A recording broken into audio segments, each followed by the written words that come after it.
With their glistening waves and endless horizons, the vast oceans conceal a world of amazing but erratic creatures. Among these, orcas, often called killer whales, and other marine predators rule as the rulers of their territory. Their behavior can change abruptly, resulting in rare but terrifying interactions with humans, despite their generally majestic and intelligent nature. Here are 6 tales. Humans and nature had a thrilling and unexpected encounter in the Pacific Ocean during the summer of 2018. This vast blue expanse, home to some of the most breathtaking wildlife on Earth, is where orcas, or killer whales, thrive. Known for their intelligence, complex social structures, and unpredictable behavior, these majestic creatures highlight the Pacific's marine life. The Carlson family, an adventurous clan from San Francisco, had a deep connection with the sea. John Carlson, 45, was a seasoned sailor who had spent much of his youth navigating the Pacific coastline. His wife, Lisa Carlson, 41, shared his love and respect for the ocean's boundless beauty, while often concerned about the risks of sailing with their large family. John and Lisa Carlson were the proud parents of 7 children: Emma, 16, the twins Aiden and Isla, 14, Cole, 12, Mia, 10, Theo, 7, and Sophie, 5. Their family's adventurous spirit was matched by their 50-foot yacht, the Silver Horizon, a sturdy vessel equipped for long-distance journeys. They planned an ambitious 2-week summer voyage to the Hawaiian Islands, setting sail southwest from San Francisco. Their journey began on a perfect June morning, with the sun shining brightly and the ocean calm under a clear blue sky. Spirits were high aboard the Silver Horizon as the Carlsons reveled in their time together. The children laughed and played fishing games while John and Lisa marveled at the tranquility of the open ocean. The yacht glided effortlessly over the gentle waves, and for the first few days, it seemed their summer adventure was destined to be smooth sailing. By the 4th day of their journey, they had left the California coast behind and were encircled by nothing but boundless water and a few far-off clouds. Here, in this isolated area of the Pacific, the encounter started. In the late afternoon, as the sun set, Aiden and Isla saw a group of orcas swimming parallel to the yacht. It was an amazing sight. The sleek black and white animals moved through the water with grace, their dorsal fins simultaneously slicing the surface.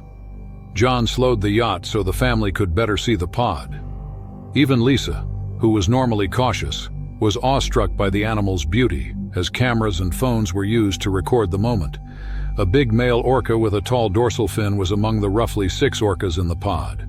The family observed the orcas swimming next to the yacht for several minutes, occasionally jumping out of the water in coordinated performances. But one orca appeared to be unique. Although it was marginally smaller than the others, John was drawn to the intensity of its movements. After separating from the others, it started to circle the yacht with purposeful, unnervingly close movements.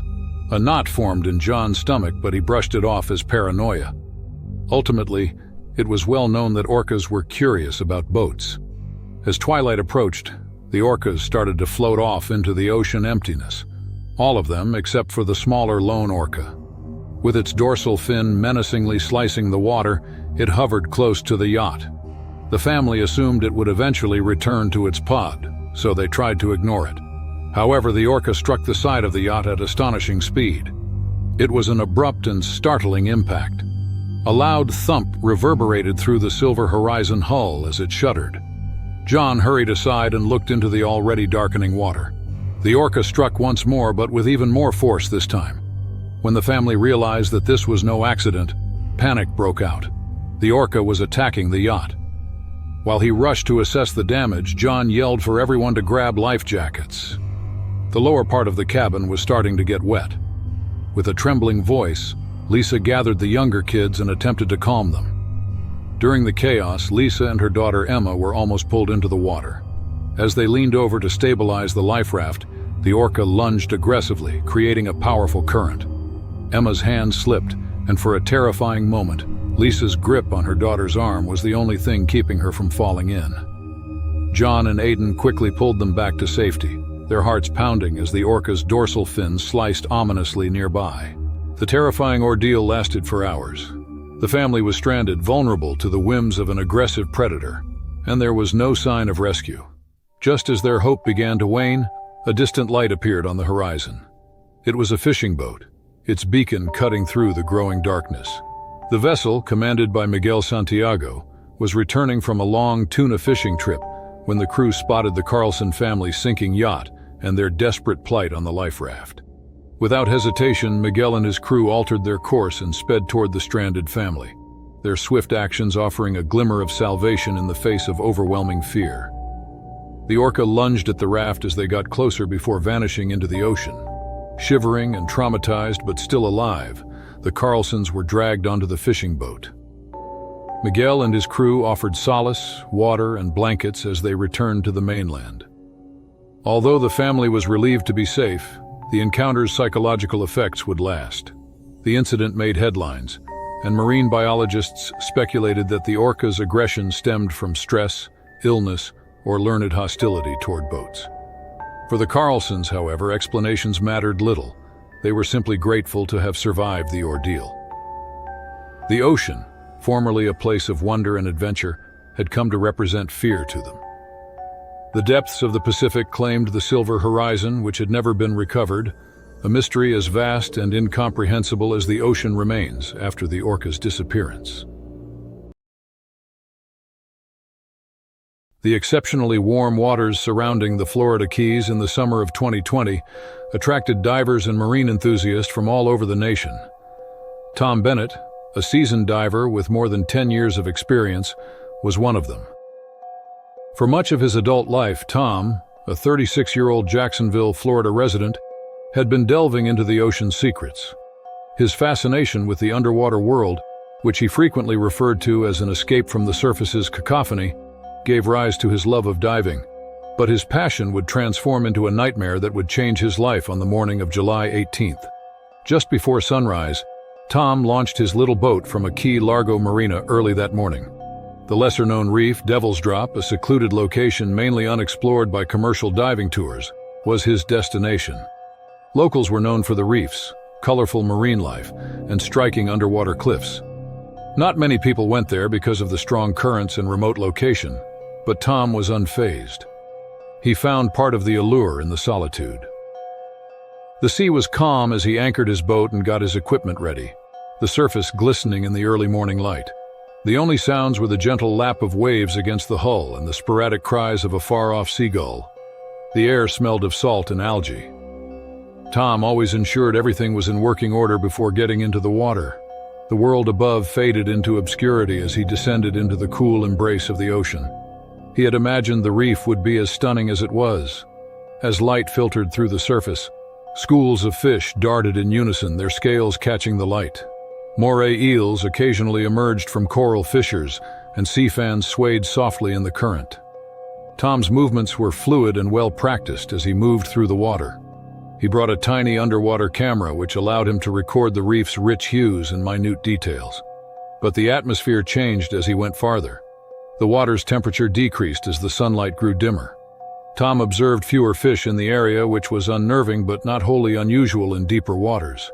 He didn't realize he was no longer alone, so he kept exploring. A big bull shark had been cruising the area unseen and soundless. The shark was a formidable predator with more than 9 feet long, a stocky build, and a blunt nose. Known for their adaptability and aggression, bull sharks frequently hunt in shallow waters near the coast. However, maybe lured by the promise of easy prey or the aroma of a faraway meal, this one had ventured into Devil's Drop deeper waters. In the first shadow, Tom examines a particularly colorful patch of coral. He initially believed it to be his imagination, a passing big fish or a trick of the light. However, it reappeared this time more closely. He saw the shark for the first time as he turned, his heart pounding. With its dark eyes focused on him, it moved purposefully. There was an unsettling silence, a pause that seemed to go on forever. After that, it happened. The shark's jaws clamped down on Tom's right leg as it lunged with terrifying speed. As the shark's teeth tore through his muscles and bones, the pain was quick and intense.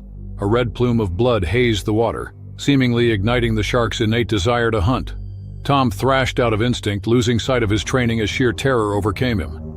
He grasped the dive knife fastened to his thigh and carefully drove it into the shark's side.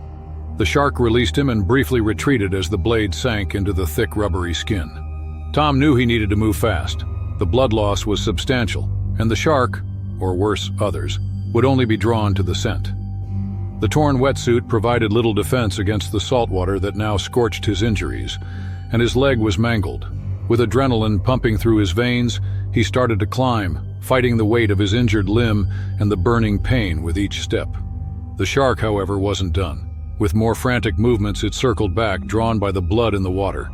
Tom was aware of the pressure in his ears from ascending too fast, but he was indifferent to it. That was all he could think about. The shark reappeared, its strong body piercing the water like a missile. The blade struck the shark's snout when Tom struck out with his knife. It veered off, but the near miss shook him. It felt like salvation to break the surface. Tom had trouble breathing, so he pumped air into his buoyancy compensator to stay afloat. He frantically waved, hoping any boats in the area would notice him. He couldn't tell if his blurred vision was due to panic or blood loss. The minutes passed slowly, and the silence of the vast ocean heightened his fear. At last, a boat emerged from the distance. An elderly local named Virgil Hargrove was operating a small fishing boat. He had been out inspecting his lobster traps. When Virgil saw Tom waving wildly, he steered his boat in his direction. The diver was weak from blood loss and hardly conscious, so pulling Tom aboard was difficult. Virgil used a rope and a boat hook to tighten the makeshift tourniquet he applied to Tom's leg while radioing for assistance. An ambulance was waiting for them when they arrived at the marina. Paramedics rapidly stabilized Tom before being hurried to the closest hospital. To fix the damage, he had several surgeries, including the placement of a titanium rod to support his fractured femur and extensive skin grafts. His recovery was lengthy and difficult, but the doctors were able to save his leg. Tom battled the trauma of the assault in the weeks that followed. He had nightmares while he slept, and the ocean, which had once been his haven, now seemed dangerous. Physical therapy was exhausting, and every session served as a reminder of his near-death experience. Tom, however, was adamant. He focused on teaching people about shark safety and awareness because he refused to let the attack define him. The bull shark disappeared into the depths, its presence as mysterious as the ocean. In the weeks following the attack, local fishermen reported an increase in shark sightings near Devil's Drop, though none could confirm whether it was the same predator. Tom's experience became a cautionary tale about the risks of coexisting with the ocean's apex predators. Despite vowing never to dive alone again, he carried with him a deep respect for the raw power of the natural world. Sophie Parker, a 26-year-old tourist from Sheffield, England, was standing on the deck of a small charter boat in the Coral Sea's turquoise waters in August 2017. The opportunity to snorkel the Great Barrier Reef, one of the planet's most vibrant and biodiverse ecosystems, was something she had been looking forward to the entire trip. The small coastal town of Port Douglas in Queensland, Australia, which is well known for its proximity to the reef and its flourishing tourism industry, was where the boat had left early that morning. Sophie was among 8 tourists excited to see the underwater paradise. Callum Finch, a wiry, sunburned man, had been the tour guide for over 10 years. His weathered features spoke of his many hours on the reef, and he exuded confidence. He said loudly as he gave the group a safety briefing and stressed the value of remaining together. The reef was both stunning and perilous. Although shark sightings were infrequent, jellyfish and strong currents were the most frequent threats. Although Callum reassured them that attacks were uncommon, his tone betrayed a taciturn regarding the animals that lived on the reef. Near Opal Reef, a portion of the Great Barrier Reef renowned for its colorful coral gardens and plethora of marine life, the boat anchored. Under the dazzling sun, the water glistened, concealing the breathtaking world beneath its surface. Sophie was eager to dive in, sporting a wetsuit and a snorkel mask she had rented. The highlight of her Australian trip was the ocean, which she had always loved. She and the others slipped into the clear, warm water when Callum signaled. It was all right for the first hour. The kaleidoscope of colors below her astounded Sophie, including schools of fish darting through the water, coral of every possible size and shape, and even a lone sea turtle gliding past her with grace. They remained fairly close, and Callum occasionally pointed out interesting marine life. However, as the minutes passed, Sophie's curiosity overcame her. After spotting a narrow passageway between 2 coral formations, She investigated independently. She reasoned she wouldn't go too far since she could still see the boat. The water became darker and colder as Sophie swam through the small opening. A thin sandy seafloor replaced the colorful coral. When she turned to look behind her and saw no one, she realized how far she had strayed from the group. The other snorkelers' muffled sounds had disappeared, and the boat was now just a far-off speck. Sophie was unconcerned, however. Being a confident swimmer, she reasoned that she could return after exploring for a few more minutes. That's when she saw the shadow. It was initially just a darker patch in the water beneath her. She speculated that it might be a school of fish or a large stingray. However, as the shadow grew sharper and bigger, a chilling fear descended upon her. A stingray wasn't what it was. A school of fish wasn't present. A shark was involved. It had the distinctive silhouette of a great white and was enormous, at least 4 meters long. At first it swam slowly, moving deliberately and leisurely. Sophie froze, her heart thumping so loudly that she could hear it in her ears. She made an effort to recall Callum's remarks from the safety briefing. Don't freak out. Steer clear of abrupt movements. However, her body betrayed her and she started frantically kicking her legs in an attempt to separate herself from the predator. The shark was rushed now. Its black icy eyes were fixed on her as it abruptly turned and started to circle. Sophie struggled to remain calm as her breathing accelerated and water began to seep into her snorkel. The shark outswam her as she frantically attempted to swim toward the boat. It moved fluidly and frighteningly, darting closer with every pass. Back on the ship, Callum heard a high-pitched, faint scream while assisting another tourist in adjusting their equipment. With a sinking heart, he glanced up and surveyed the water, but Sophie was nowhere to be seen. He grabbed some binoculars after noticing her thrashing in the water in the distance. Subsequently, he observed the dorsal fin cutting surface. Pulling a spear gun out of a storage compartment, he yelled a shark. The shark lunged as Sophie's scream reverberated throughout the water. It pulled her beneath the surface as its strong jaws clamped down on her right leg. It was the most intense pain she had ever experienced. Desperate to escape, she clawed and flailed at the water. After briefly letting go of her, the shark bit down again and violently shook its enormous head. Sophie felt her strength diminishing as blood tainted the water. Callum immediately dove into the water while holding the spear gun firmly. With strong strokes and eyes stinging from the salty water, he swam toward Sophie. The shark circled again when he got to her, ready to strike. When Callum fired the spear gun, the sharp projectile struck the shark just below its dorsal fin. Although it wasn't a lethal blow, the predator was sufficiently startled. Submerged in the depths, the great white thrashed and swam away. Sophie was barely conscious when Callum dragged her onto the boat. The skin on her leg was ripped and gushing blood. The other travelers' faces went white as they tried to comprehend what had transpired, staring in horror. Using his shirt to create a temporary bandage around Sophie's leg, Callum yelled commands. Despite the confusion around him, he radioed for assistance, speaking steadily. In a matter of minutes, a rescue helicopter arrived and airlifted Sophie to a hospital. Despite the medical team's best efforts, the damage was too great. Her body was severely traumatized, and she had lost too much blood. Hours after the attack, Sophie Parker was declared dead. The community felt the impact of the incident. Shark attacks were practically non-existent in Port Douglas, which had long taken pride in its safety record. Still in shock, the other travelers canceled their remaining plans and departed Australia quickly. Despite being hailed as a hero for his prompt action, Callum Finch battled guilt. He kept going over what had happened that day, wondering if there was anything more he could have done. After Sophie's passing, there was a renewed discussion about the dangers of ecotourism and how to balance preserving natural wonders with acknowledging their risks. For weeks, news organizations worldwide reported the story, portraying Sophie as an adventurous young lady whose life was tragically cut short. Stricter safety regulations for Great Barrier Reef snorkeling tours were implemented in the following years. Before entering the water, visitors received more thorough instruction and guides had to carry more sophisticated gear. However, no regulation could bring Sophie Parker back to her family. Her story became a warning, a reminder of the ocean's harshness and beauty. Additionally, the great white shark's shadow remained beneath the waves as a silent warning to anyone who dared to enter the Great Barrier Reef waters. Nestled on the eastern arm of Cape Cod, The small coastal town of Wellfleet, Massachusetts, was bustling with summer activity as usual in late August 2019. The sun was unrelenting, the air was muggy, and the breeze was strongly scented with salt. The beaches were packed with locals and visitors, and their vibrant umbrellas were scattered across the white sand like a painter's palette.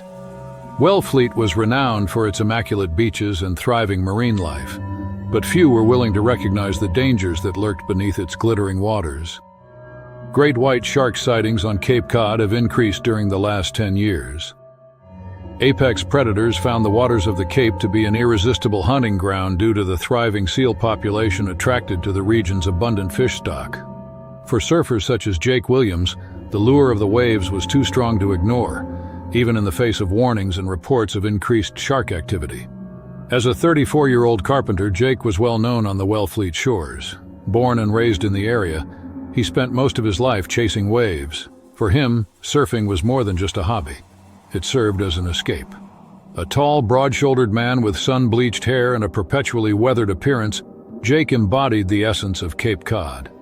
On this particular afternoon, he had taken his board to Newcomb Hollow Beach, a spot notorious for its strong waves and, more recently, shark sightings.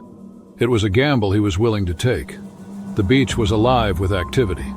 Children built sandcastles, couples strolled along the shoreline, and clusters of surfers bobbed in the water waiting for the perfect wave. Among them were Jake's friends Lucas, Lark Halpern, and Eddie McAllister, fellow surfers who had shared countless hours in the water with him. The three had paddled out together, joking about the shark advisories posted along the beach.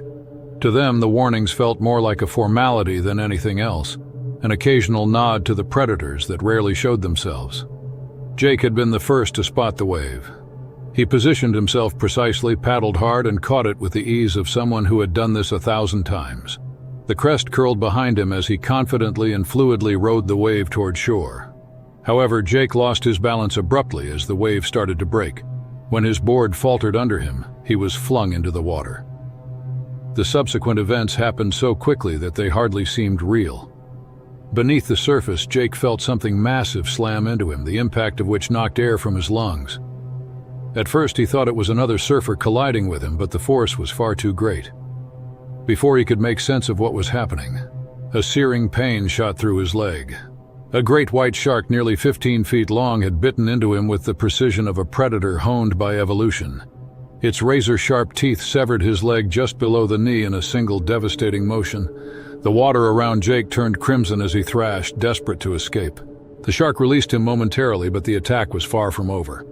As Jake tried to surface, the shark returned, its dark silhouette cutting through the water like a missile. This time, it clamped down on his torso, dragging him under.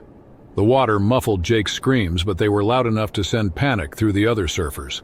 Lark Halpern was the first to notice the commotion. At first, he thought Jake had wiped out, but panic set in when he saw the blood spreading across the waves. When he shouted at Eddie McAllister, they immediately paddled toward their friend. As they raced to assist, other surfers followed suit, slicing through the water with their boards. Jake was barely conscious by the time they got to him. Aside from the occasional twitch of pain, his body was limp and his face was pale.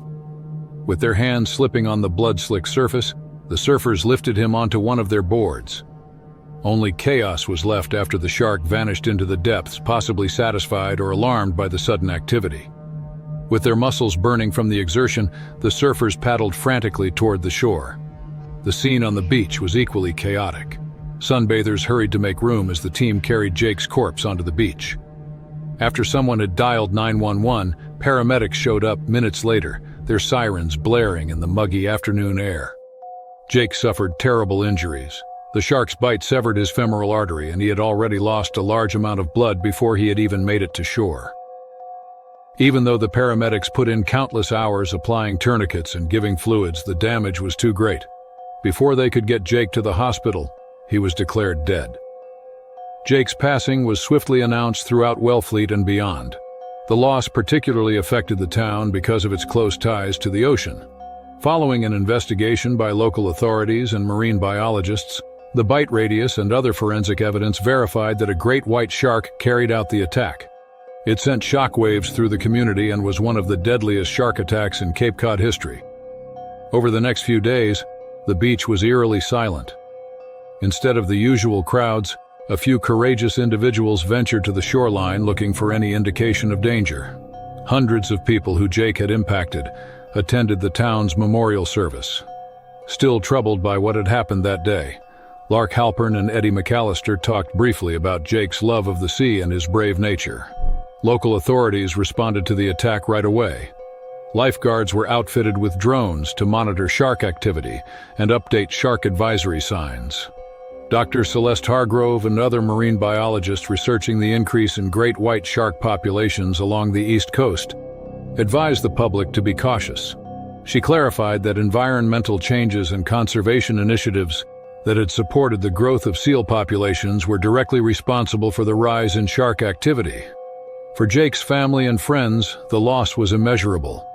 Even though his parents, Evelyn and Robert Williams, were comforted by the community's overwhelming support, their son's absence would always be felt. It was difficult for Lark and Eddie to get back into the water after spending so many hours surfing with Jake. Every wave served as a reminder of their losses. Life in Wellfleet gradually returned to normal in the following months, but the scar from that fateful August afternoon remained. A reminder that nature is beautiful but also erratic and harsh. The ocean, once a place of happiness and freedom, has shown its darker side. Jake Williams' story became a cautionary tale told by locals and tourists. Respect for the ocean and its inhabitants was emphasized for some. Others saw it as justification to avoid the water's edge. For his friends and family, however, Jake's legacy was one of bravery, ardor, and unwavering devotion to the waves that ultimately took his life.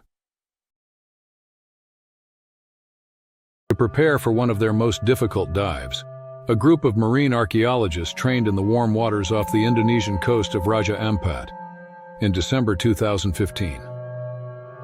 The remains of a centuries-old shipwreck buried beneath layers of coral and sediment were recently discovered in the area, well known for its colorful coral reefs and dangerous currents. Although the ship's origins were unknown, its dilapidated structure suggested that it was a Dutch East India trade ship that had been lost to the seas in the 1700s. Finding a piece of maritime history was a unique opportunity for the team. However, the waters of Raja Ampat were as dangerous as they were stunning, concealing shipwrecks and sharks that had dominated these waters for thousands of years. With great expectations, 29-year-old marine archaeologist Rachel Simmons from Brisbane, Australia, joined the expedition. Her careful approach to underwater exploration and fascination with shipwrecks were well known among her peers. Despite her prior experience diving in difficult conditions, the Raja Ampat dive was unique. The wreck necessitated accuracy and cooperation at a depth of almost 40 meters. The visibility might change in seconds, and the currents may be erratic.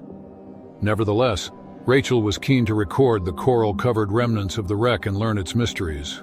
6 divers made up the team, headed by seasoned marine historian Dr. Lennox Vries.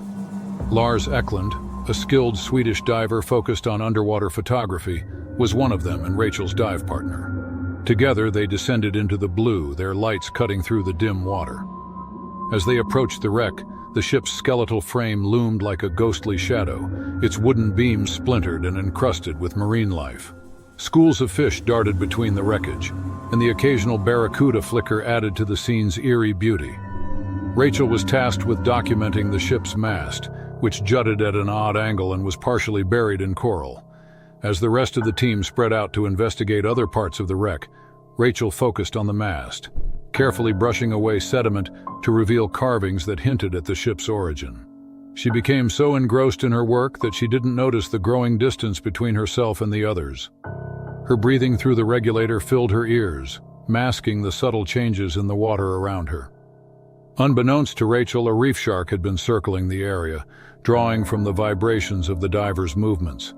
It was small, no more than 5 feet long, but its presence was enough to disrupt the fragile equilibrium of the underwater environment. Rachel noticed it too late. The shark darted toward her, its sleek body cutting through the water at an alarming speed. Instinctively, she raised her arm to shield herself, pushing the shark away. The movement was enough to startle the predator but also attracted unwanted attention. Lurking nearby was a much larger tiger shark, nearly 3 meters long. Unlike the reef shark, the tiger shark was an apex predator, its striped body blending seamlessly with the water's shadows. It had been watching the commotion, its primitive instincts triggered by the vibrations and the sudden thrashing. When Rachel pushed the reef shark away, the tiger shark surged forward, its massive jaws opening in a display of raw power. Rachel barely had time to react. The shark clamped down on her arm with a force that sent shockwaves through her body. Pain exploded in her shoulder as she struggled, twisting and kicking to free herself. Her regulator threatened to dislodge as panic set in, but survival instincts took over. She grabbed her dive knife with her free hand and struck at the shark's side, the blade glancing off its thick skin. The shark momentarily startled and released her, but it didn't retreat. Hearing Rachel's muffled screams through the water, Lar turned to see the commotion. Without hesitation, he swam toward her, gripping a pole spear he had been using to fend off aggressive fish. Lar struck the tiger shark's side with the blunt end of the spear, forcing it to back away. The shark circled briefly, its dark eyes fixed on the two divers before disappearing into the depths. Rachel, bleeding and confused, motioned to Lars, saying that she had to go up. To prevent decompression sickness, they took a brief break before starting their emergency ascent.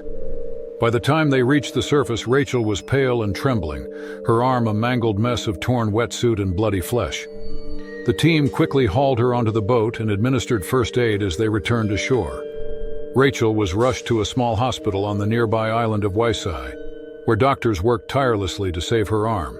The wounds were severe, but her team's quick actions prevented the worst. Over the following weeks, Rachel underwent multiple surgeries and a grueling recovery process. The experience left her physically and emotionally scarred, but it also gave her a new perspective on her work. In the following years, Rachel advocated for better safety protocols in deep-sea expeditions. She traveled the world sharing her story and emphasizing the importance of preparation and teamwork. While she never returned to diving, her passion for marine archaeology remained undiminished.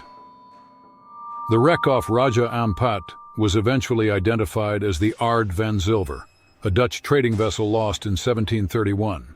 The discovery was hailed as a major achievement, but for Rachel, it was a stark reminder of the unpredictable dangers that lurked beneath the waves.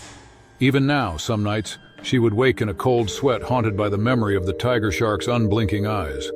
The sea, she realized, was as much a keeper of secrets as it was a realm of predators. In May 2014, Eric Kane, a seasoned 38-year-old wildlife photographer, arrived in Madagascar with a singular mission: to capture the untouched beauty of its remote mangrove habitats. Eric had spent years traveling to some of the world's most isolated regions, and his name was synonymous with daring photographic expeditions. This trip brought him to a secluded lagoon near the Ambondro River, a place whispered about among locals but rarely visited by outsiders. The lagoon's isolation was both its charm and its danger. Fed by the tides and linked to the river through a narrow channel, the still waters were a haven for unique wildlife. The mangroves thrived, their tangled roots forming a labyrinth beneath the glassy surface. Local stories hinted at predators venturing into the lagoon through the river, but Eric, the skeptic, dismissed the tales as folklore. By mid-morning, the sun cast a shimmering glow over the lagoon. Eric had set out alone in a rented kayak with his prized camera gear and a lightweight aluminum tripod. His goal was to photograph a flock of Madagascar jacanas that had made the lagoon their home. He paddled slowly, the kayak cutting silently through the water as the cries of the birds echoed across the mangroves. Spotting a dense cluster of jacanas perched on exposed roots near the shore, Eric decided he needed a closer angle. He paddled to the shallows with his kayak, making a gentle scrape against the sandy bottom. The water was barely above his knees when he climbed out with his camera. Fixing the tripod firmly in the silt, he zoomed in and focused on getting the ideal shot. He was lulled into a false sense of security by the tranquility of the lagoon. Eric was unaware that a bull shark had entered the lagoon. Sometimes these apex predators would go upstream in pursuit of food because of their aggressive nature and capacity to survive in fresh and salt water. The murky waters concealed the shark as it approached, drawn by the vibrations of Eric's movements. It was a quick and vicious attack. Suddenly, Eric experienced a sharp pain in his leg as the shark's strong body thrashed violently and its jaws clamped down. His camera slipped from his grasp, knocking him off balance and plummeting into the water. As he became aware of what was happening, panic struck. As adrenaline took over, he automatically reached for his tripod, the only weapon at his fingertips. The world beneath the surface was a frenzied haze of movement and blood. Eric repeatedly swung the tripod in a desperate attempt to hit the shark's head and gills. The shark briefly let go of him, but the wound had already left him weak and heavily bleeding. The predator tested its prey by making a full circle back. Eric used the little break to scramble back to the kayak and drag himself over the edge using all his strength. His leg, torn and bleeding, left a crimson trail in the water. With trembling hands, he fumbled for the paddle and began moving toward the ranger station where he had passed earlier that morning. Each stroke of the paddle was agony, but the thought of survival drove him forward. The drive to the station seemed to go on forever. Eric's vision blurred from blood loss and his strength waned. A ranger named Benoit Razafindrabe saw him collapse from the kayak when he eventually arrived at the station's dock. Benoit and his co-workers hurried to stabilize him and stopped the bleeding with makeshift tourniquets before phoning for emergency medical help. Eric suffered serious injuries. His leg was in critical condition because the shark had severed its tendons and muscles. He was airlifted to a hospital in Antananarivo, where surgeons worked tirelessly to save his limb. After multiple surgeries and months of rehabilitation, Eric regained the use of his leg, though he walked with a noticeable limp. Although the event left Eric emotionally and physically damaged, his determination to tell the lagoon story and its fragile ecosystem only strengthened. He produced a documentary called Predators Among Us, using video from his camera that had amazingly survived the assault. Eric's ordeal garnered global attention, making him an advocate for shark conservation and education. While he never returned to the lagoon, his photographs and story ensured its place in the public consciousness. Once obscure, the lagoon symbolized nature's beauty and peril, reminding us that the wild remains untamed. The film explored the fragile balance between humans and apex predators, drawing attention to the often overlooked dangers of human encroachment into wildlife habitats.